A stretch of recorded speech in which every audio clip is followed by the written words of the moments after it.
Hello दोस्तों, welcome to my channel शिक्षा with निशा। तो कैसे हैं आप सभी? आई होप कि आप सब बहुत अच्छे होंगे।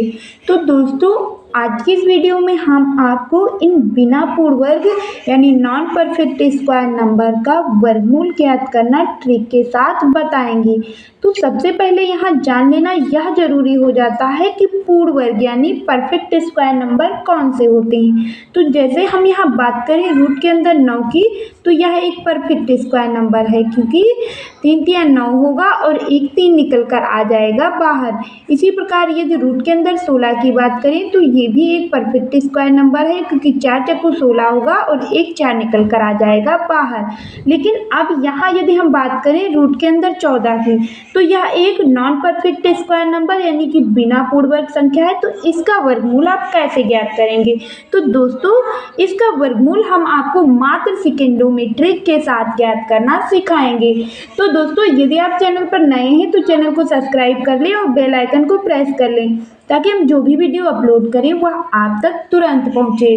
तो चलते हैं और बिना देरी के इस वीडियो को स्टार्ट करते हैं। तो यहाँ हमें देखना यह होता है कि रूट के अंदर 14 यह जो संख्या लिखी है तो यह किस पूर्ण वर्ग संख्या के नज़दीक है। तो इसके पहले यदि हम कोई पूर्ण वर्ग संख्या लेंगे तो हमें 9 मिलेगी, तो यह इससे ज़्यादा जोड़ है। इसके बाद यदि कोई पूर्ण वर्ग संख्या लेंगे तो वह 16 मिलेगा जो इसके नज़दीक है। तो यहाँ हम लिख लेंगे रूट के अंदर 16 और 16 से हम कितना घटाएंगे कि हमें 14 प्राप्त होगा। तो 16 से यदि हम 2 को घटा देंगे तो हमें 14 प्राप्त हो जाएगा। और इस 16 का वर्गमूल क्या होगा? तो 16 का वर्गमूल 4 होगा क्योंकि 4 चक्कू 16 होगा और एक 4 निकल कर आ जाएगा बाहर और माइनस कितना? तो 2। अब यहाँ हम क्या करेंगे? तो इसका दूना इसके नीचे लिखना है, यानी इसका दूना कितना होगा? तो 8 होगा।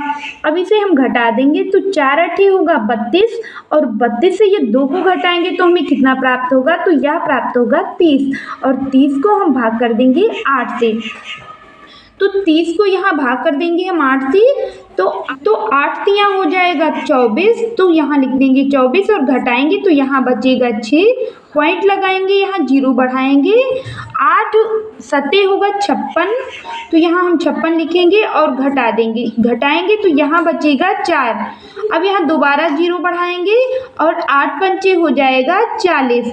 यहाँ हमें पॉइंट के बाद केवल 2 डिजिट ही लेना है, इसके बाद हमें भाग नहीं करना है।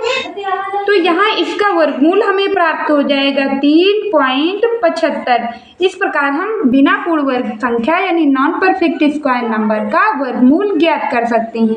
अब हम आपको बताएंगे कि इस रूट के अंदर 51 का आप वर्गमूल सेकेंडों में इसी प्रकार कैसे कर सकते हैं। यह है कि 51 किस पूर्ण वर्ग संख्या के नज़दीक है।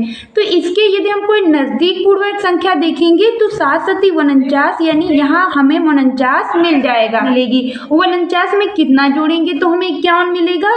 तो यदि हम 49 में 2 जोड़ देंगे तो हमें 51 प्राप्त हो जाएगा। और यहाँ 7 7 49 होगा तो एक साथ निकल कर आ जाएगा बाहर और प्लस कितना? 2 और बटे कितना? तो इस 7 का दूना, तो कितना होगा? तो 14 होगा। अब हम क्या करेंगे? यहाँ हमने संख्या को घटाया था लेकिन यहाँ जोड़ेंगे, हमें नज़दीक संख्या लेनी होती है, यानी पूर्ण वर्ग संख्या जो लेंगे वह इस संख्या के नज़दीक होनी चाहिए। यदि घटाने से आ रही है तो आप घटा देंगे और यदि जोड़ने से आ रही है तो उसे जोड़ देंगे। आप क्या करें? 14 का 7 से गुणा करेंगे तो कितना प्राप्त होगा?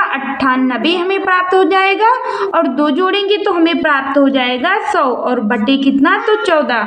इस 100 को हम 14 से भाग देंगे तो हमें प्राप्त हो जाएगा 7.14 और यही हो जाएगा इस 51 का वर्गमूल। और इस 97 का वर्गमूल करके आपको बताना है कमेंट बॉक्स में और यह भी बताना है कि आपको हमारी यह वीडियो कैसी लगी। और यदि आप सभी को हमारी यह वीडियो पसंद आई हो तो वीडियो को लाइक कर देना और चैनल को सब्सक्राइब जरूर कर लेना।